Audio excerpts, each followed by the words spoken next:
it's like it's pushed out into the media and out everywhere you see. It's someone else's fault for your circumstances. It's someone else's fault that your business didn't succeed, or that the thing didn't come through, or you didn't pull off that sale, or whatever it is. And actually there's a small group of people in the personal development space that are pushing, actually, no, you can do something about it.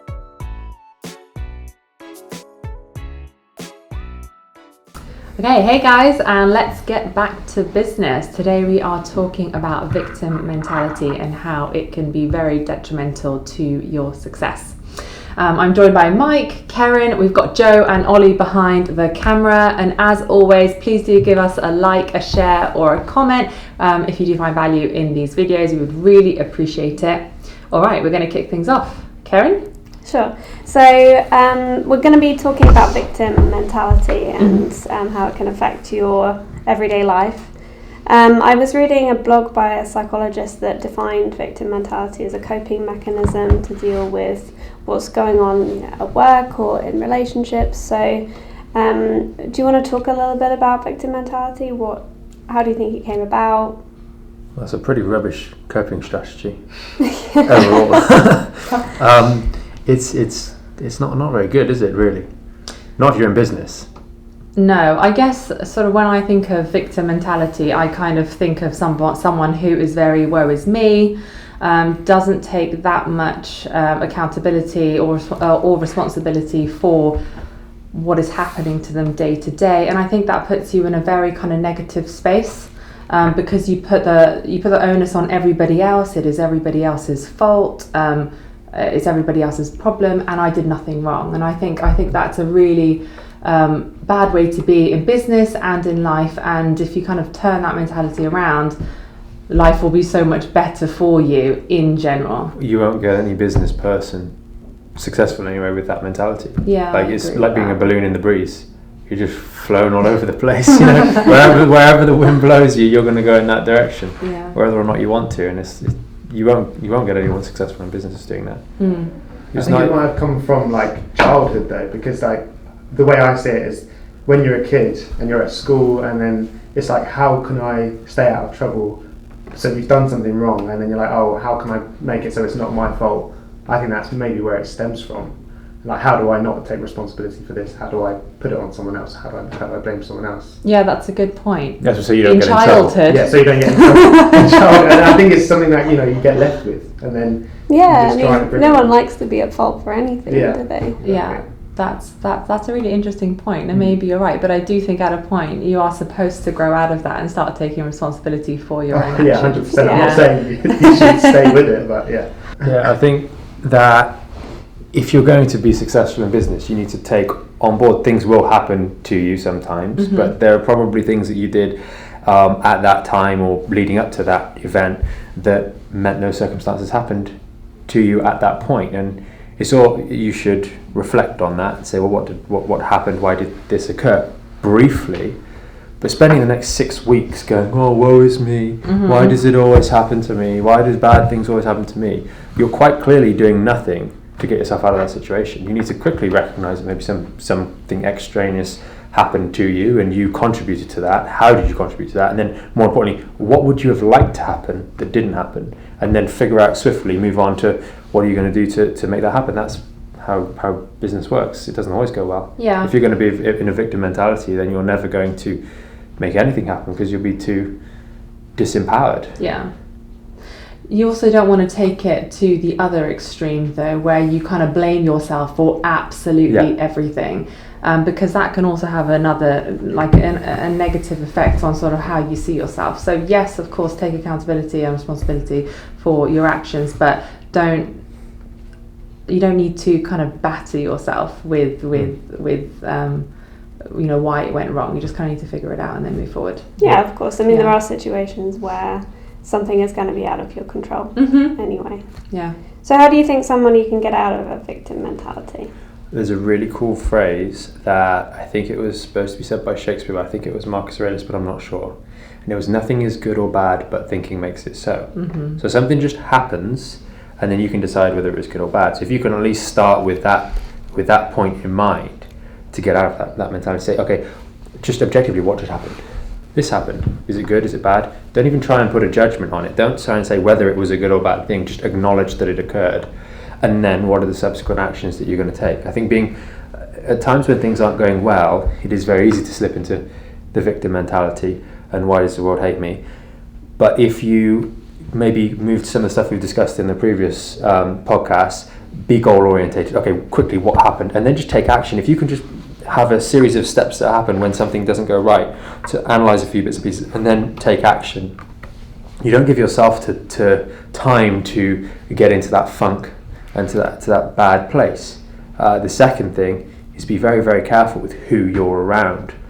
You need to make sure that you're not around people that are like, there, it's okay, these things happen to you, it's not your fault, the world is a bad place, and start enabling you to really feel sorry for yourself for days on end.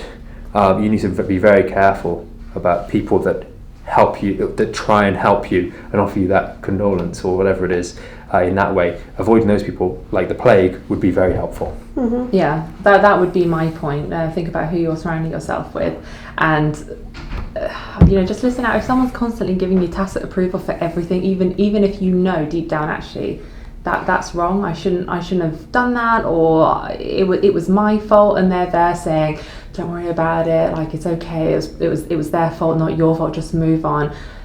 That's probably the wrong crowd to be around. You need someone who holds you to account, first of all yourself, but then also your social circle. Yeah, there are a couple of the key points in the book. Clarity, right? Mm-hmm. How it's your thoughts.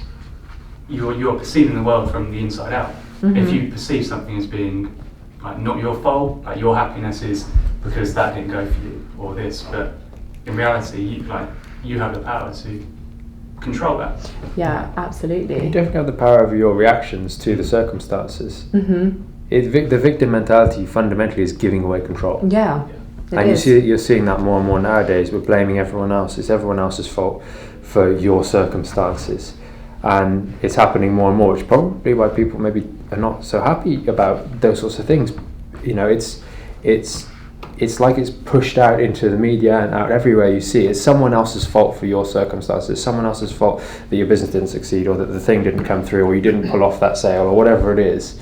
And actually there's a small group of people in the personal development space that are pushing, actually, no, you can do something about it. But the world is generally moving more towards that victim mentality. I wonder why I wonder whether that is why, on the whole, there's such a movement towards like people being more happy, because on the whole people are getting less and less happy, and whether that is contributing to it at all. In what way? That's quite interesting. Yeah, because so if you're being a victim all the time and you're giving away that control, and you feel like life is happening to you, you're not in the driver's seat and you're not controlling your life. What makes you happy is achievement and getting things done. Yeah. So if you're just kind of floating around and things are happening to you and you have no control and you're a victim, how can you be happy, and how can you increase your sort of personal self-worth to yourself? Yeah, you're not going to. I mean, that's a kind of roundabout way. It's going quite to a large drain topic, away. Yeah. It's quite interesting. I wonder whether that actually has an impact. I think you would probably notice more the things than the kind of more like slightly negative things that happen to you if you don't have something to aim towards that's giving you something pleasurable in your life. You have a big goal and that's what you're aiming for, and all these little things that happen, they don't really tend to faze you if you have something good that you're after. Your eyes on the prize. Yeah, I think that's really good, because in business you're working towards a big goal, and every single day there's things. For example, a patient doesn't book in on the phone or something like that. If you're in that victim mentality, even that is going to be a bad thing. Whereas when you're focusing on other things, you're going to focus more on the bigger goals, and there's little things they can't just like bounce off you. Yeah. It's just a little bad thing that bounce off because you're focused in business. And with this sort of thing, I can't imagine someone who's got that victim mentality even bothering to watch this sort of video. In some respects. That's a good point. Because they wouldn't be in a situation where they feel they can take account for that. It's important that at times you do, even when you're in business, if you get a lot of hits, it kind of pushes you in that direction. So sometimes that does pop into your mind, and it's normal for that to happen if you've had a few hits, but you have to know that's normally part and parcel of the business. That's a really good point, because it is a business podcast. I mean, I think that is such a crucial thing for as a takeaway for people, because you're right, in business there are times where you literally just feel like you are constantly getting pounded and pounded and pounded, and that is when you need to really kind of buckle down and just make sure that you're not allowing a negative seed to start growing in your mind and then start watering that seed. You need to literally like veer way away from it, because it's so easy for that to happen. Well, it's like for us, sometimes you say you have a quiet day in the clinic, for example. You could be there like, oh, poorly Paul, I feel sad, you know, why is the world doing this to me? Or we go and smash out a ton of videos, which interestingly enough we haven't been able to do because you've been so busy before then. Yeah. You say, actually, do you know, maybe this is kind of, if you can phrase it however you want, it's just about putting spin on it. And politicians do this all the time with the same fact. And if you can do that, you put that spin on it and say, actually, do you know what, we've been super, super busy. I didn't think at the time when we were super busy that we hadn't done videos, or you do, but it doesn't bother you. It's not something you're going to feel a victim about. But as soon as other things change and you have that quiet day, it's about going, instead of going, oh my God, there's no patience, you go, yes, this is a day where we can get all that content done for the next few months, so that when we're busy again, or next week when we're going to be busy, or whatever it is, or tomorrow when it's packed out diary, we're not going to be have no content to go out. So it's about using those ups and downs and filling them with work, filling them with action, filling them with tasks that are moving the business forwards that maybe you hadn't been doing when the other things were going well. Because there's lots of things that are happening to you every single day and that you're making happen every single day. And if you focused on all the things that you are making happen, it can help you not get dragged into that downward spiral when things don't go your way. Perfect. So if you're going through a difficult time in business, get your mindset right, and I think the main takeaway of that is get busy. Action, action, action. What else can you be doing in order to not let yourself slide down the negative path, which then just starts snowballing? Writing your goals down sometimes is a really helpful thing. Yeah. Like just you get home, or first thing in the morning, or maybe even in the middle of the day, say, right, okay, what are my goals? What am I supposed to be doing here? Yeah. And that's where I think we discussed it in the last podcast, things like using Asana or Monday.com, or those other tasks where you've got your bigger projects that you're working on that are moving you towards the goal, and going, oh man, this happened, that sucks. But then just moving back over to get the goal sheet out, the objective, the purpose, and all that sort of stuff, and just go, where can I slot in on this to take things forwards today? Because something else hasn't gone off. Maybe someone cancelled a meeting on you that you've been looking forward to or really preparing for. What can you do now? Because that door's closed, how can you take advantage of this opportunity? Yeah. Rather than going like down the pub and just drinking to feel sorry for yourself. Yeah, no. I mean, if you want to get out and about, I would always recommend just get out of the main space, the office, the clinic, whatever it is. Go to the park, have a walk, get some fresh air, clear your mind, and get back on track. That really helps. Yeah. Do you think people quite like feeling the victim? Giving them an excuse not to... Sometimes. It's easy. I think nowadays it's easy to blame someone else. And like we said earlier, like I said earlier, you're taught to not really take accountability for things. Yeah. You're discouraged, especially in business. You're all the way through school, like Joe said earlier, you're discouraged from making a mistake. Yet in business, you kind of have to make mistakes. So you'd avoid it like the plague in school. You don't want to go to detention, you don't want to have extra homework, you don't want to fail a test or whatever it is. Whereas in business, you kind of have to fail because you have to test lots of things. And because you're exposing yourself, because of the nature of the task, to so many things to probably go wrong, you're going to get hit and bombarded with a lot of negative outcomes because you're looking for that one or two positive outcomes that take things forwards in a big way. So I suppose you can get bombarded with that, and it's not something that we're, especially nowadays, brought up to deal with. Like even when we were at school, you were getting trophies for taking part. You're getting trophies for finishing in last. Whereas if I speak to like my dad, when he was growing up, it was like you got a first, you might get a second trophy, you might get a third possibly, but it was all about winning. And you do whatever it takes, and it might be uncomfortable and there might be downsets along the way, but it was about winning, and that built up people to be a little bit more tough than they are nowadays. The funny thing is that people thought that that's what was making people unhappy, is the fact that they thought, oh, because he didn't win this, that's why we'll give everyone a trophy so it makes everyone happy, but realistically that could be part of the problem. Yeah, it's feeding the problem. Yeah. Do you remember Dan's daughter, who's like 6 years old and part of the school football team? Yeah. And they sucked. They played Ring a Ring a Rosie in the goal to stop the other team's score, right? And they sucked in the tournament. Yeah. And they got a trophy at the end, and she came up to him. This is a small girl. Comes up to him and goes, "Dad, why did we get a trophy? Like, we sucked. Why do I have this?"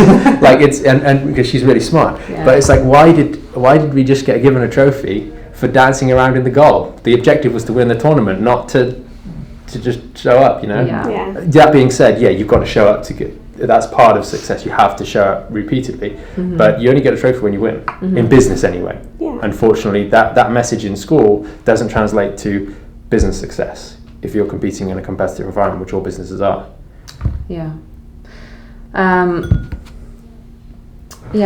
Just going off your question, Ollie, I think maybe some people do like to be the victim because it allows them to blend into the background. They don't really need to stand out from the crowd and kind of say, this is what I'm aiming for. You know, they don't really have any responsibility. They kind of just go with the flow, and that makes people feel comfortable. Like, getting too comfortable is very, very bad, but people are comfortable, it's easy, and they just don't have to take responsibility for anything, and it's just the easy way to kind of muddle through life. Maybe people really do. In Jordan Peterson's book, one of the rules, 12 rules for life, one of the rules is, that's awesome. Take what is it?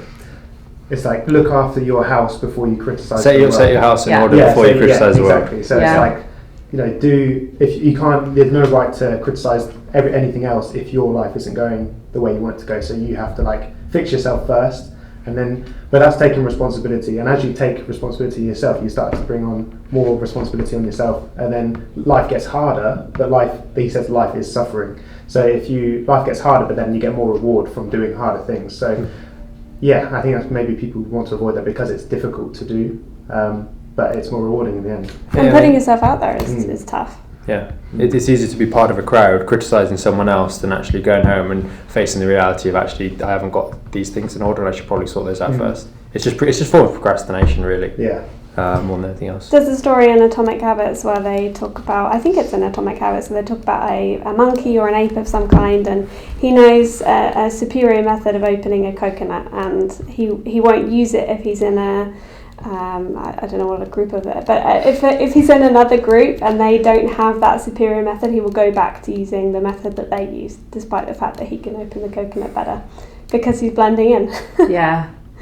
That's crazy. Yeah, that is crazy. Well, that's just that's just nature. Yeah. And we want to blend in, which is crazy. Mm-hmm.